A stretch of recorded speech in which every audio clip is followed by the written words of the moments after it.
بالله من الشيطان الرجيم. بسم الله الرحمن الرحيم. وقال الملأ من قوم فرعون أتذر موسى وقومه ليفسدوا في الأرض ويذرك وآلهتك قال سنقتل أبناءهم ونستحيي نساءهم وإنا فوقهم قاهرون. قال موسى لقومه استعينوا بالله واصبروا إن الأرض لله يورثها من يشاء من عباده والعاقبة للمتقين. قالوا أوذينا من قبل أن تأتينا ومن بعد ما جئتنا. قال عسى ربكم أن يهلك عدوكم ويستخلفكم في الأرض فينظر كيف تعملون. ولقد أخذنا على فرعون بالسنين ونقص من الثمرات لعلهم يذكرون. فإذا جاءتهم الحسنة قالوا لنا هذه وإن تصبهم سيئة يطيروا بموسى ومن معه ألا إنما طائرهم عند الله ولكن أكثرهم لا يعلمون. صدق الله العلي العظيم. رب اشرح لي صدري ويسر لي أمري واحلل عقدة من لساني يفقهوا قولي. آیت نمبر 126 تک ہم نے پچھلے ٹرم پہ ختم کر لیا تھا سورہ اعراف کی، اور واقعہ کچھ اس نوعیت کا تھا اور سچویشن کچھ یوں تھی کہ سیدنا موسیٰ علیہ السلام اور جادوگروں کا جب مقابلہ ہو گیا ہے اور اس مقابلے کے نتیجے میں اللہ تعالیٰ نے موسیٰ علیہ السلام کو کھلی فتح اور حق کو کھلی فتح عطا کر دی ہے، تو ہم یہ دیکھتے ہیں کہ جادوگروں کا ایک بہت بڑا طبقہ جو ہے وہ اس بات سے متاثر ہو کے اور اس چیز کی اصلیت کو سمجھ کے اور موسیٰ علیہ السلام کو اللہ کے جانب سے مان کے ان پہ ایمان لے آتا ہے، اور اللہ رب العالمین پہ ایمان لے آتے ہیں یہ لوگ، یعنی جادوگروں کا ایک بہت بڑا طبقہ. اور ہم نے اس پہ سفیشینٹ روشنی ڈال دی تھی کہ اس سے مصر کے اندر جو ان کا سوشل اسٹرکچر تھا، ان کا ریلیجیس اسٹرکچر تھا، اس میں کتنی بڑی اتھل پتھل پیدا ہونے والی تھی. اور موقع کی مناسبت کچھ یوں تھی کہ یہ مقابلہ ایسے دن پیش آیا تھا جو دن قوم کے جمع ہونے کا تھا، قوم کی عید تھی. تو عوام الناس پہ موسیٰ علیہ السلام کی برتری اور فوقیت اور موسیٰ علیہ السلام کا عند اللہ ہونا، اللہ کی جانب سے ہونا، یہ بات بالکل واضح ہو گئی. اور ایک بہت بڑے طبقے کے اندر موسیٰ علیہ السلام کا رعب قائم ہو گیا تھا. اب ان جادوگروں کے اسلام قبول کرنے کے نتیجے میں فرعون نے جو دھمکیاں دی ہیں جادوگروں کو اور جو سزائیں تجویز کی ہے جادوگروں کو، اس پہ بھی ہم نے تفصیلی کلام کر لیا تھا. اور ہم نے یہ بتایا تھا کہ جادوگروں کے مزاج میں اور ان کی ترجیحات میں ایمان لانے کے بعد کتنی جلدی تبدیلی آ گئی کہ یہ وہی جادوگر ہیں جو فرعون کے دربار میں جب پہنچے تھے تو کہہ رہے تھے کہ اے فرعون، اگر ہم غالب آ جاتے ہیں، اگر ہم جیت جاتے ہیں تو کیا ہمارے لیے کچھ جو ہے وہ انعام ہوگا؟ جو اللہ تعالیٰ نے فرمایا وَجَاءَ السَّحَرَةُ فِرْعَوْنَ قَالُوا إِنَّ لَنَا لَأَجْرًا إِن كُنَّا نَحْنُ الْغَالِبِينَ. کیا فرعون، اگر ہم غالب آ جاتے ہیں، ہم موسیٰ کو ہرا دیتے ہیں، تو کیا ہمارے لیے کچھ اجر، کچھ پیسہ وغیرہ کا انتظام ہے؟ فرعون نے کہا تھا قال نعم، یقیناً ہے، وَإِنَّكُمْ لَمِنَ الْمُقَرَّبِينَ، اور تم پھر میرے مقرب لوگوں میں سے، دربار کے بہت اعلیٰ لوگوں میں سے ہو جاؤ گے. تو ان کی زندگی کی ترجیحات یہ تھی کہ کورٹ میں ان کی جو مقام ہے، ان کا جو پوزیشن ہے وہ اسٹرانگ ہو جائے اور پیسہ جو ہے ان پیسے وغیرہ کا انتظام ہو جائے. لیکن یہی جادوگر ہیں جب موسیٰ علیہ السلام پہ ایمان لے آتے ہیں تو ان کی زندگی کی ترجیحات اتنی تبدیل ہو جاتی ہے، ان کی شخصیتوں کے اندر ایسا زبردست انقلاب آ جاتا ہے کہ ہم دیکھتے ہیں کہ یہ لوگ اس بات کے لیے بھی تیار ہیں، جو فرعون دھمکی دیتا ہے کہ میں لازماً تمہارے ہاتھ و پیر مختلف سمتوں سے کاٹ دوں گا اور میں لازماً تمہیں سولی پر چڑھا دوں گا. اس کے باوجود ان کا مزاج ایسا ہے، ان کا جواب یہ ہوتا ہے کہ اے فرعون، تو ہمارا کیا ہی بگاڑ لے گا، ہم اس کے ذریعے صرف اپنے رب کے پاس پہنچیں گے اور پھر رب جو ہے وہ ہم اس کی نعمتوں سے محظوظ ہوں گے. پھر انہوں نے دعا کی اللہ اپنی جانب سے صبر جو ہے، صبر کو، پیشنس کو ہمارے اوپر انڈیل دے. لہٰذا ان کی شخصیت کے اندر جو انقلاب آتا ہے صرف اس یقین کے نتیجے میں آتا ہے. یعنی دنیا کے اندر جو جتنی بھی انفرادی سطح پہ یا اجتماعی سطح پہ جو انقلاب اور تبدیلی ممکن ہے، وہ صرف اس صورت میں ممکن ہے کہ انسان کے اندر کا یقین جو ہے وہ تبدیل ہو جائے. تو یہی یقین کی تبدیلی ہے جو آپ دیکھتے ہیں کہ موسیٰ علیہ السلام پہ ایمان لانے کے بعد ان کی روش جو ہے وہ یہ ہو جاتی ہے کہ موت کو گلے لگانے کے لیے فوراً تیار ہو جاتے ہیں. اس پہ ہم نے تفصیلی گفتگو کر لی تھی. تو اب اس کے نتیجے میں جو مصر کے اندر ماحول کی تبدیلی ہوئی اور موسیٰ علیہ السلام کا ایک دبدبہ مصر کی عوام کے ذہن پہ اور قلوب پہ قائم ہو گیا، اس کے بعد جو اب فرعون کے دربار میں ایک ظاہر ہے کہ ایک ڈسٹربنس کا ماحول کریٹ ہو گیا۔ اب یہ جو ڈیسیزن میکرز تھے، بڑے بڑے قوم کے ملا تھے، بڑے بڑے لیڈرز تھے، انہوں نے فرعون کو کہنا شروع کر دیا کہ وقال الملأ من قوم فرعون، فرعون کے قوم کے بڑے بڑے ایلیٹس، پولیٹیکل ایلیٹس، جو بڑے بڑے سردار تھے، انہوں نے کہا اتذر موسیٰ وقومہ لیفسدوا فی الارض، کیا فرعون کیا تو موسیٰ اور اس کی قوم کو زمین پہ فساد مچانے کے لیے یوں ہی چھوڑ دیں گے آپ؟ یعنی گویا کہ جو بڑے لیڈرز تھے وہ فرعون کو اکسا رہے تھے اس بات کے لیے کہ آپ نے جادوگروں کو تو سزا دینے کا ٹھان لیا ہے، جادوگروں کو جو ہے وہ سولی دینے کا ٹھان لیا ہے، لیکن یہ موسیٰ اور فرعون جو اصل فتنے اور فساد کی جڑ ہیں، ان کا کیا معاملہ کیجیے گا، ان کو کیسے چھوڑ دیجیے گا؟ وَيَذْرَكَ آلِهَتَكَ، یہ موسیٰ اور فرعون تو وہ ہیں جو زمین میں فساد مچا رہے ہیں اور آپ کے معبودوں کو چھوڑے پڑے ہوئے ہیں، یعنی جس دین کی آپ اتباع کرتے ہیں، جس نظام زندگی کو آپ مانتے ہیں، اس کو تو یہ چھوڑ دیا ہے انہوں نے، اور یہ زمین پہ فساد مچا رہے ہیں۔ تو یہاں پہ میں ایک بات کی طرف آپ یعنی آپ کے ذہن کو لے جانا چاہوں گا، وہ بات یہ ہے در حقیقت کہ فرعون کے قوم کے لوگوں نے موسیٰ علیہ السلام کو کیا قرار دیا؟ فاسد، فساد پھیلانے والا، کرپشن پھیلانے والا۔ تو معاملہ یہ ہوتا ہے کہ عام طور پہ جو حکومتیں ظلم و ستم پہ قائم ہوتی ہیں، جو شرک اور کفر کے بنا پہ قائم ہوتی ہیں، ان حکومتوں کی ایک خاص بات یہ ہوتی ہے کہ وہ اپنی روش سے، اپنی یعنی جو بھی ان کا نظام حکومت ہوتی ہے، نظام زندگی ہوتی ہے، اس سے ہٹنے کو فساد قرار دیتے ہیں۔ مثال کے طور پر موسیٰ علیہ السلام کس بات کی دعوت دے رہے تھے؟ موسیٰ علیہ السلام اس بات کی دعوت دے رہے تھے سب سے پہلے تو یہی کہ اللہ کے ماں سوا کسی اور کی عبادت نہ کی جائے، اور فرعون جو جبر و ظلم و ستم کر رہا ہے زمین کے اندر، وہ جبر و ظلم و ستم کو ختم کیا جائے۔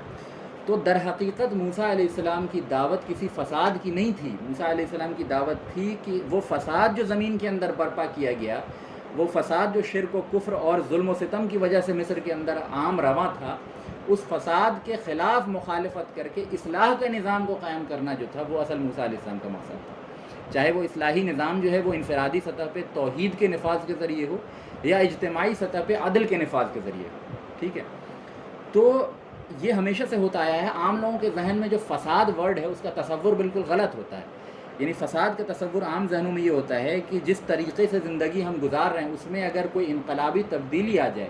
کوئی یوں سمجھ لیجیے کہ اپس اینڈ ڈاؤنس آ جائے، اس میں کوئی ٹاپسی ٹروی چینجز آ جائیں، اس میں کوئی یعنی اس کو پلٹ دیا جائے، اس طریقے کو، اس سسٹم کو چینج کر دیا جائے، تو لوگ کہتے ہیں یہ فساد مچا رہا ہے۔ کیونکہ دنیا کا کوئی سسٹم جو ہے وہ بغیر کلیش کے، بغیر کانٹراڈکشنز کے، بغیر مقابلہ آرائی کے تبدیل عام طور پہ نہیں ہوتا۔ تو اصلاح کی جو کوششیں ہوتی ہیں انبیاء علیہ السلام کے ذریعے، ان کو بھی ہمیشہ فساد سے تعبیر کیا ہے ظالموں نے۔ اور آج بھی دنیا کے اندر آپ دیکھتے ہیں کہ جو دعوتی تحریکیں ہوتی ہیں، جو تبلیغی تحریکیں ہوتی ہیں، یا جو لوگ دین کے نفاذ کی بات کرتے ہیں، ان کو دوسرے لوگ جو ہوتے ہیں وہ کہتے ہیں کہ یہ فساد مچا رہے ہیں دنیا کے اندر۔ لیکن در حقیقت یہ کہ اگر اسلام کا دنیا کے اندر نفاذ ہو، اور دنیا کے اندر عدل کا نفاذ ہو، دنیا کے اندر توحید کی دعوت کو پھیلایا جائے، دنیا کے اندر اللہ کی اطاعت پہ لوگوں کو ابھارا جائے، تو یہ در حقیقت فساد نہیں، یہ اصلاح ہے۔ فساد تو یہ ہے کہ اصل نظام جو کائنات کا ہے، یعنی اللہ کی اطاعت، کائنات کی ہر شے جب اللہ کی اطاعت کر رہی ہے، پلانٹس جو اسی مادار پہ گھوم رہے ہیں جس پہ اللہ نے طے کر دیا، آپ کے جسم کے اندر جو کڈنی ہے وہ اسی طریقے پہ کام کر رہی ہے جس طریقے پہ اللہ نے سیٹ کر دیا، ہارٹ اسی طرح بلڈ پمپ کر رہا ہے جس طریقے سے اللہ نے سیٹ کر دیا، آپ کے جسم کے مختلف اعضاء جو ہیں، مختلف پارٹس جو ہیں وہ اسی طرح کام کر رہے ہیں جس طریقے سے اللہ نے سیٹ کر دیا،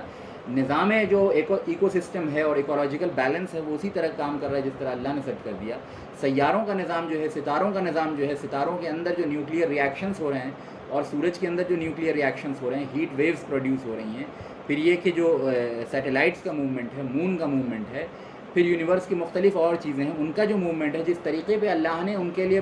مناسب سمجھا ہے اس طریقے پہ سیٹ کر دیا ہے، ویسے قوانین نیچر کے اللہ نے بنا دیے ہیں، ویسے فورسز اللہ نے انکلوڈ کر دیے ہیں، تو کائنات کی ہر شے جو ہے وہ اللہ کی اطاعت اور اللہ کے بنائے ہوئے قانون کی تابع ہے۔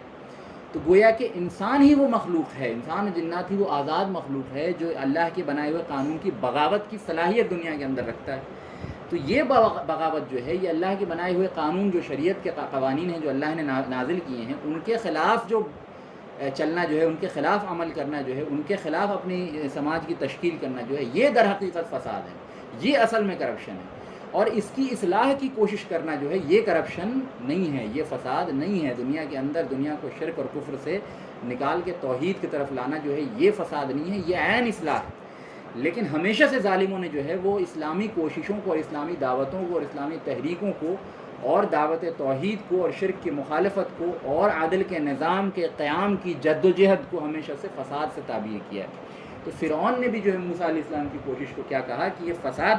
اور فرعون کے جو درباری تھے اور جو بڑے بڑے لیڈرز تھے انہوں نے کیا کہا کہ اے فرعون، آپ موسیٰ اور ہارون کو اور موسیٰ اور اس کے بھائی کو چھوڑ دیں گے کیا زمین میں فساد مچانے کے لیے؟ تو گویا کہ انہوں نے موسیٰ علیہ السلام اور ان کے بھائی کی دعوت کو فساد سے تعبیر کیا، اور یہ ہر زمانے میں ہوتا ہے۔ قال سنقتل ابناءهم ونستحيي نساءهم وإن فوقهم قاهرون۔ اب فرعون نے کیا کیا ہے؟ فرعون نے اسی روش کو اختیار کیا ہے جو فرعون نے موسیٰ علیہ السلام کی پیدائش کے زمانے میں اختیار کیا تھا، جس کو ہم سورہ قصص میں پڑھ کے آئے ہیں شروعاتی آیات کے اندر۔ اگر آپ کو یاد ہو کہ جب یہ موسیٰ علیہ السلام کی سیریز شروع ہوئی تھی، اس کے شروعاتی دروس میں ہم نے یہ بات آپ کے سامنے رکھی تھی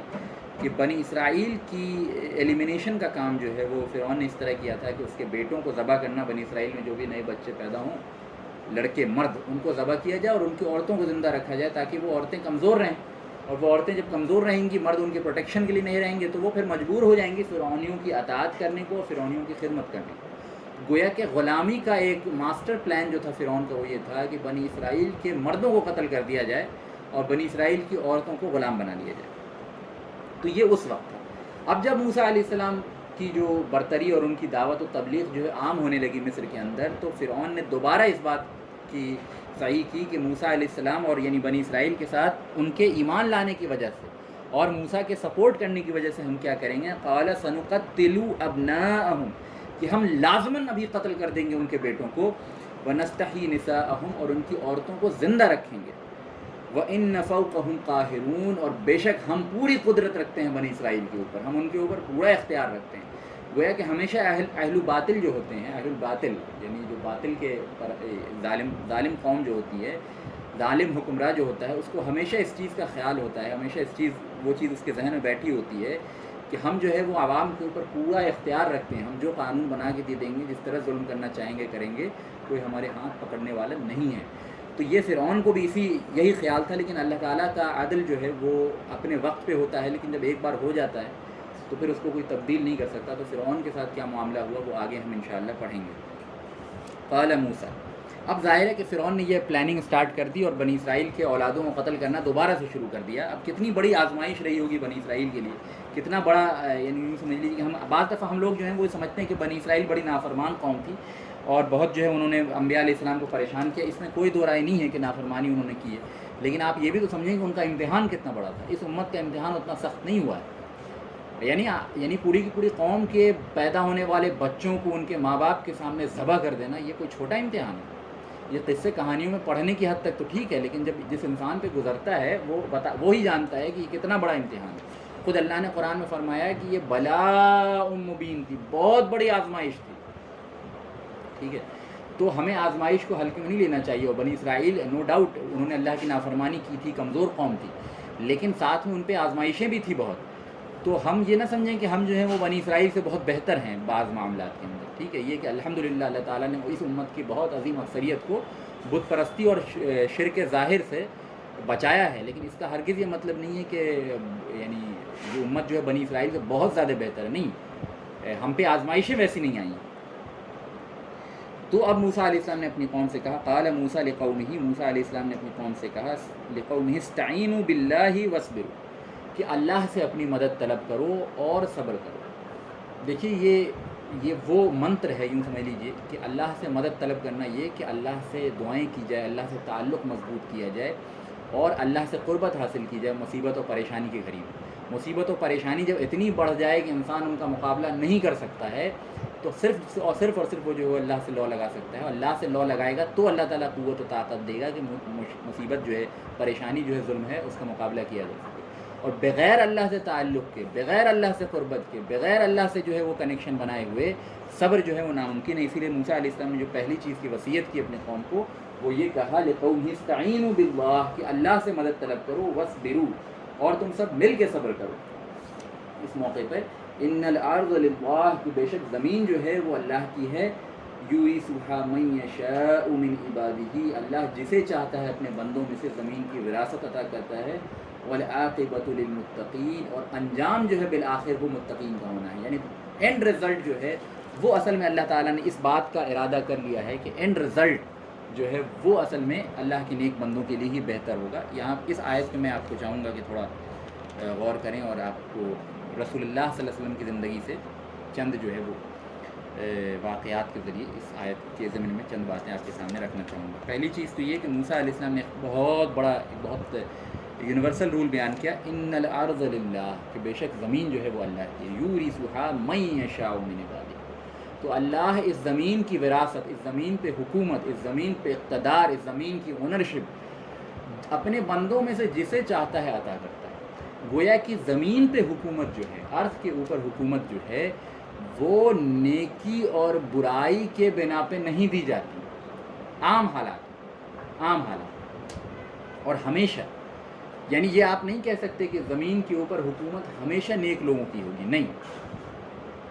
زمین کے اوپر انسانی تاریخ میں بہت بڑا حصہ ایسا بھی گزرا ہے جب حکومتیں جو ہے وہ اللہ کے نافرمانوں اور باغیوں کے ہاتھوں میں رہی۔ اسی لیے اللہ تعالیٰ نے یہ قانون جو ہے، یہ قاعدہ موسیٰ علیہ السلام کی زبان سے قرآن کے اندر نقل فرمایا، ان الارض للہ کہ بے شک زمین جو ہے وہ اللہ کی ہے، یورثھا من یشاء من عبادہ اور اللہ جسے چاہتا ہے اپنے بندوں میں سے زمین کی وراثت عطا کرتا ہے۔ گویا یہ زمین کی وراثت جو ہے وہ اس بات کی تابع نہیں ہے کہ جو ہے آپ نیک ہوں گے تو ہی آپ کو حکومت ملے گی۔ اس کا وائس ورثہ کیا ہے کہ زمین کی حکومت اور دنیا کے اندر اقتدار اور دنیا کے اندر پاور اور دنیا کے اندر قوت اور دنیا کے اندر برتری اور دنیا کے اندر سپیریورٹی اور دنیا کے اندر ڈومیننس اس بات کی ہرگز علامت نہیں ہے، اس بات کی ہرگز جو ہے وہ شاہد نہیں ہے کہ وہ قوم جو ہے وہ نیک ہے، وہ قوم اللہ کی فرمانبردار ہے، یہ ہرگز نہیں ہے، بلکہ اللہ کی ظالم اقوام جو ہیں وہ بعض دفعہ دنیا کے اندر جو ہے وہ ان کو حکومت ملی رہتی ہے۔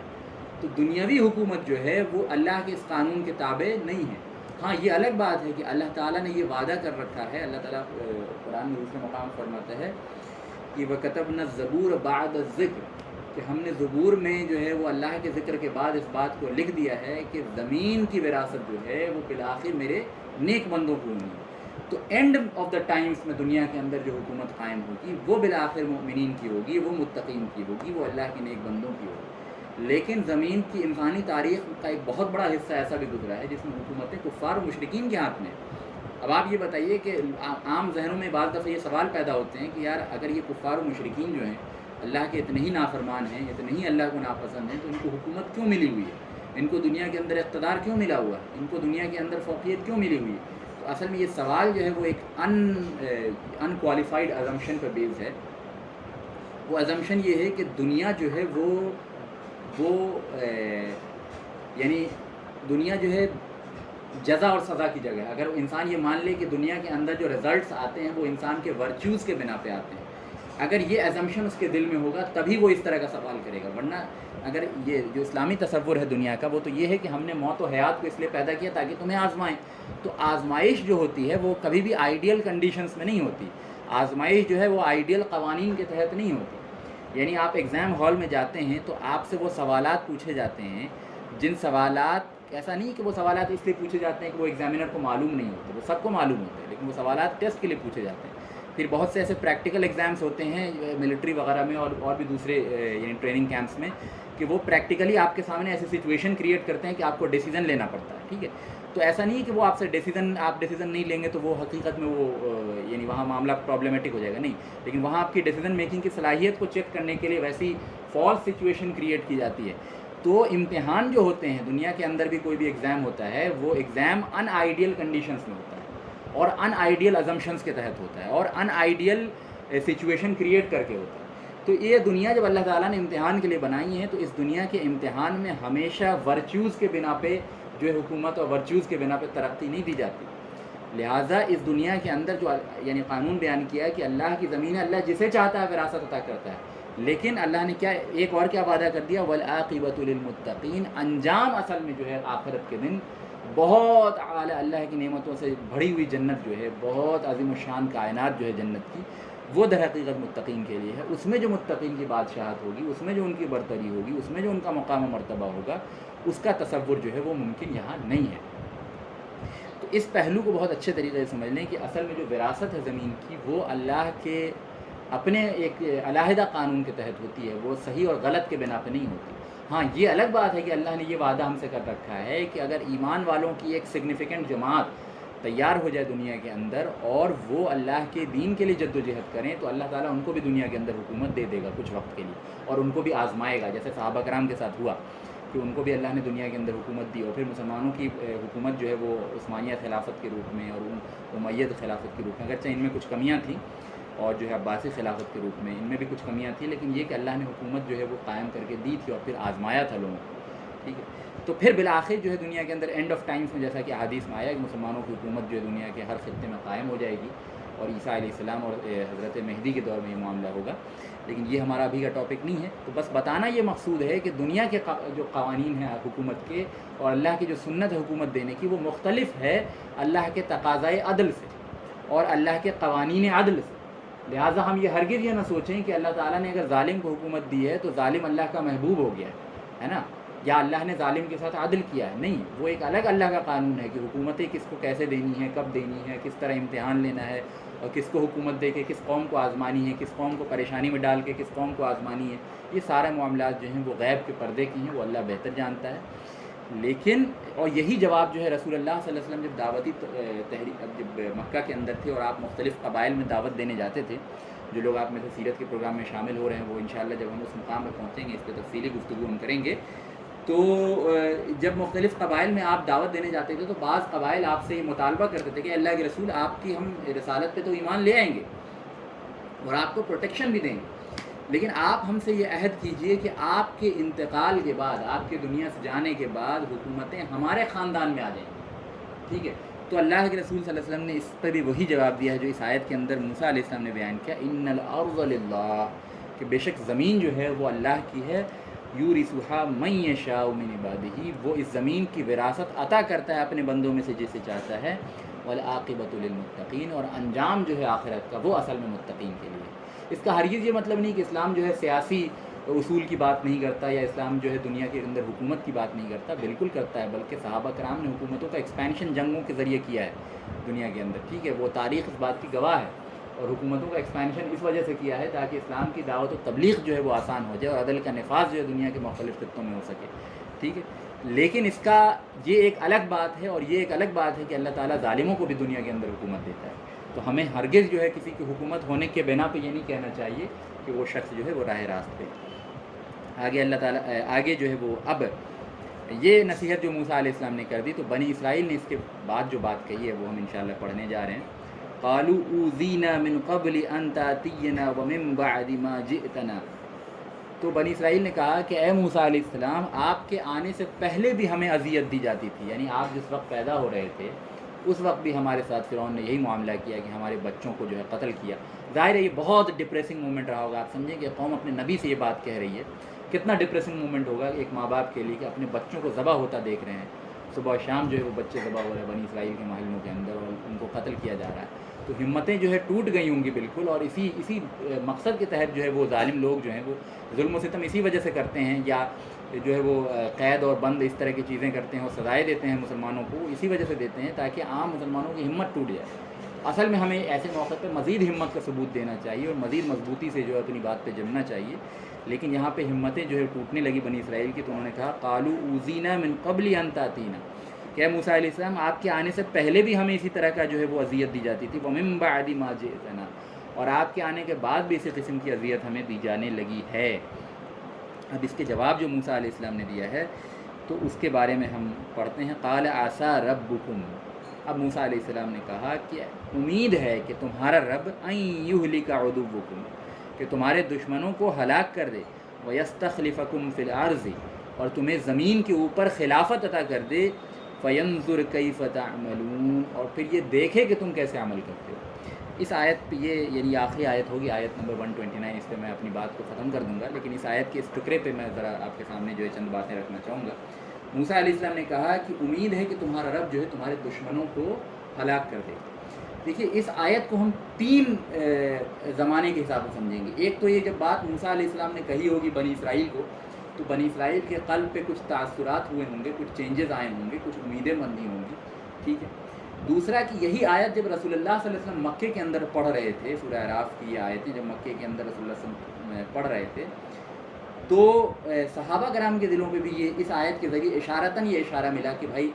ابھی تو ہمارے اوپر ظلم ہو رہا ہے, ابھی ہمارے اوپر جو ہے جبر کا معاملہ چل رہا ہے, اور جو ابو جہل ہے اور جو کفار قریش ہیں وہ ہر طرح کے ظلم اور ایذا رسائی ہمارے ساتھ کر رہے ہیں, لیکن امید ہے کہ اللہ تعالیٰ تمہارے دشمنوں کو ہلاک کر دے. موسیٰ علیہ السلام کی زبان سے خود بنی اسرائیل کو بھی آرام دلایا جا رہا ہے, سکون دلایا جا رہا ہے, اور انڈائریکٹلی صحابہ کو بھی اس بات کی طرف اشارہ کیا جا رہا ہے عسیٰ ربکم ان یہلک عدوکم, کہ امید ہے کہ تمہارا رب جو ہے عنقریب تمہارے دشمنوں کو ہلاک کر دے. اور تیسری چیز جو ہے یہ ہمارے لیے جو ہے ہمارے زمانے میں بھی یہ چیز اتنی ریلیونٹ ہے کہ موسیٰ علیہ السلام کی یہ بات جو ہمارے ذہنوں پہ بھی اسی طرح تاثیر پیدا کرنی چاہیے کہ ہمارے جو دشمن دنیا کے اندر ہر طرف جو آپ دیکھتے ہیں کہ مسلمانوں کے ساتھ جو معاملہ ہو رہا ہے وہ کسی سے چھپی ہوئی بات نہیں. بیوقوف شخص ہی ہوگا جو اس بات کا انکار کرے کہ دنیا جو ہے بالکل ٹارگیٹڈ مسلم اساسینیشن ہر طرف ہو رہا ہے, اور مسلمانوں کے ساتھ ظلم جو ہر طرف دنیا کے اندر ہو رہا ہے وہ ٹارگیٹڈ معاملہ جو ہے, اس سے کوئی بیوقوف شخص ہی انکار کر سکتا ہے. تو یہ ہمارے لیے بھی ایک طرح سے سمجھیے کہ سورس آف کنسولیشن ہے کہ اللہ تعالیٰ موسیٰ علیہ السلام کی زبان سے اللہ تعالیٰ کہلواتا ہے عسیٰ ربکم ان یہلک عدوکم, کی امید ہے کہ تمہارا رب جو ہے وہ تمہارے دشمنوں کو ہلاک کر دے, وَيَسْتَخْلِفَكُمْ فِي الْأَرْضِ, اور پھر تمہیں زمین کی خلافت, زمین کی حکومت عطا کر دے. اور یہ بات صحابہ کو بھی کہی جا رہی ہے, یہ بات ہمیں بھی کہی جا رہی ہے. تو ہمیں بھی جو ہے وہ دور دیکھنا ہے جیسا کہ احادیث میں, متواتر احادیث میں, صحیح مسلم میں, صحیح بخاری میں, ابو داؤد میں روایتیں کم ہیں اس سلسلے میں, ٹھیک ہے, پھر جامع ترمذی میں, سنن نسائی میں, یعنی مسند احمد میں بہت زیادہ روایتیں ہیں اس تعلق, جس میں بالکل واضح نشانیاں بیان کی گئی ہیں کہ قیامت سے قریب جو ہے دنیا کے اندر دوبارہ مسلمانوں کو جو ہے وہ دسترس اور کامیابی اور دنیا کے اندر اقتدار حاصل ہوگا. لیکن یہ ناممکن ہے جب تک کہ ہم ایمان اور اخلاق اور کردار اور اعمال و افعال کی اس لیول پہ نہ پہنچ جائیں. تو یہ آزمائش کا دور ہے جو ہمیں اس طرف لے جائے گا انشاءاللہ. تو اللہ تعالیٰ فرماتا ہے موسیٰ علیہ السلام کی زبانی وَيَسْتَخْلِفَكُمْ فِي الْأَرْضِ, اور زمین میں تمہیں خلافت عطا کرے اللہ تعالیٰ, فَيَنْظُرْ كَيْفَ تَعْمَلُونَ, اور پھر تمہیں آزمائے گا اس حکومت کے ذریعے. یعنی اللہ تعالیٰ ایک طرف تو مصیبت و پریشانی کے ذریعے تمہیں آزما رہا ہے, تمہاری یہ جو آزمائش ہو رہی ہے, دوسری طرف تمہاری آزمائش تب ہوگی جب تمہیں آرام و آسائش دے دی جائے گی, حکومتیں دے دی جائیں گی, تمہارے اقتدار کو بڑھا دیا جائے گا دنیا کے اندر, تو بھی اللہ تعالیٰ جو ہے وہ آزمائے گا کہ تم کیسے عمل کرتے ہو. تو یہ اس آیت کو 3 زمانوں کے کانٹیکس میں ہمیں سمجھنا چاہیے. ایک وہ جو موسیٰ علیہ السلام کا زمانہ تھا, بنی اسرائیل کو یہ بات موسیٰ علیہ السلام نے کہی, جس کے ذریعے بنی اسرائیل کے قلوب میں تھوڑی ٹھنڈک بیٹھی. پھر یہ بات صحابہ کرام کو بھی اشارتاً کہی جا رہی ہے, اور ہوا بھی عین اسی طرح کے صحابہ بھی جب ان آیتوں کو پڑھ رہے تھے اس کے کچھ ہی عرصے بعد جو ہے اللہ تعالیٰ نے مدینے کے راستے کو کھول دیا, اور پھر مدینے میں جو اسلامی حکومت قائم ہوئی اور پھر جو اسلام وہاں سے پھیلا ہے, تو وہ بات جو ہے کسی بھی شخص پہ چھپی ہوئی نہیں ہے. اور یہ معاملہ جو ہمارے لیے بھی ایک سورس آف کنسولیشن ہونا چاہیے کہ عسیٰ ربکم ان یہلک عدوکم, کہ امید ہے کہ تمہارا رب جو ہے تمہارے دشمنوں کو ہلاک کر دے, وَيَسْتَخْلِفَكُمْ فِي الْأَرْضِ, اور پھر زمین پہ تمہیں خلافت عطا کرے, وَيُنْظُرْ كَيْفَ تَعْمَلُونَ, اور پھر یہ دیکھے کہ تم کیسے عمل کرتے ہو. گویا کہ حکومت کا مل جانا بھی اپنے آپ میں اللہ کی طرف سے ٹیسٹ ہے, اور آزمائش اور پریشانی کا آنا بھی اللہ کی طرف سے ٹیسٹ ہے. تو مومن جو ہے کسی بھی اعتبار میں کسی بھی موقع پہ بہت اس کو وہ نہیں ہونا چاہیے, اوور ویلمنگلی خوش نہیں ہونا چاہیے. اصل مومن کی خوشی جو ہے وہ اس کا تعلق آخرت سے, جیسا کہ اوپر کی آیت میں ہم نے بیان کیا. اللہ تعالیٰ فرماتا ہے وَالْعَاقِبَةُ لِلْمُتَّقِينَ, تو انجام جو ہے بالآخر متقین کا ہونا ہے. میں انشاءاللہ اپنی بات کو یہیں پہ آیت نمبر 129 پہ ختم کرتا ہوں آج, اور یہ آیت نمبر 130 آن ورڈ سے ہم انشاءاللہ نیکسٹ ٹرن پہ پڑھیں گے. یہ موسیٰ علیہ السلام نے بنی اسرائیل کو جو ہمت بڑھانے کے جو ایک بلیغ خطبہ دیا ہے اس پہ ہم نے آپ کے سامنے تبصرہ کیا. پھر اللہ تعالیٰ نے مزید بنی اسرائیل کے ساتھ کیا معاملہ کیا, فرعون کے ساتھ کیا معاملہ کیا, اور اس پہ کیا تبصرہ ہمیں کرنا ہے, وہ انشاءاللہ ہم نیکسٹ سنڈے کو سیم ٹائم پہ 3 o'clock کو ملیں گے تو انشاءاللہ بات کریں گے. اللہ تعالیٰ سے دعا ہے کہ جو بھی ہم نے پڑھا اللہ تعالیٰ اس کو درجہ قبولیت عطا فرمائے. وآخر دعوانا والحمد للہ رب العالمین. جن بھائیوں کا جو سوال ہے وہ ایک ایک کر کے اپنا سوال رکھ لیں, یا کوئی بھائی کوئی چیز ایڈ کرنا چاہتے ہیں میری بات میں تو وہ اپنی بات ایڈ کر لیں. جزاک اللہ خیر.